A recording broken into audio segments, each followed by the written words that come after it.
Dahil gusto na nating ipasok ang ating mga reports. Don't be a Chucky. Ha? Valentine's message ni Undersecretary Castro kay Vice President Sara. Chucky? Chucky. Ano Chucky? Chucky. Chucky drink? Chucky daw? Chucky? Ay, nananaksak. Oo nga. Itatal mo ang balitang yan. RH14 left Narciso. Miss Left, parang maanghang ang patutsyadang don't be Chucky, ah. Oo, Ms. Thea Lacayre, hindi pinalampas ni Palace Press Officer Claire Castro ang anyay malisyosong pahayag ni Vice President Sara Duterte laban sa kanya. Kaugnay ito na naging Valentine's Day message ni VP Sara na sana daw ay magkatuluyan sina Castro at si Pangulong Ferdinand Marcos Jr.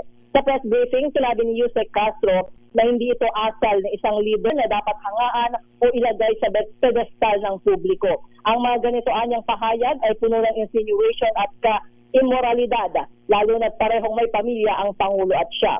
Delta pa ni Castro, kung may communications advisors ang Vice Presidente, dapat daw itong turuan ng COMS 101 para magkaroon man lang ng katiting na pagka-statesman.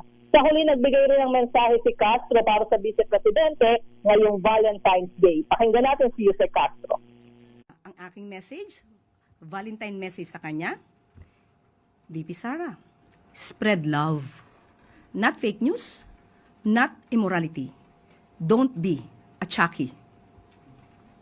Si Palace Press Officer at PCO Undersecretary Claire Castro. Ito si Let Narciso para sa DZRH, una sa Pilipinas, una sa Pilipino.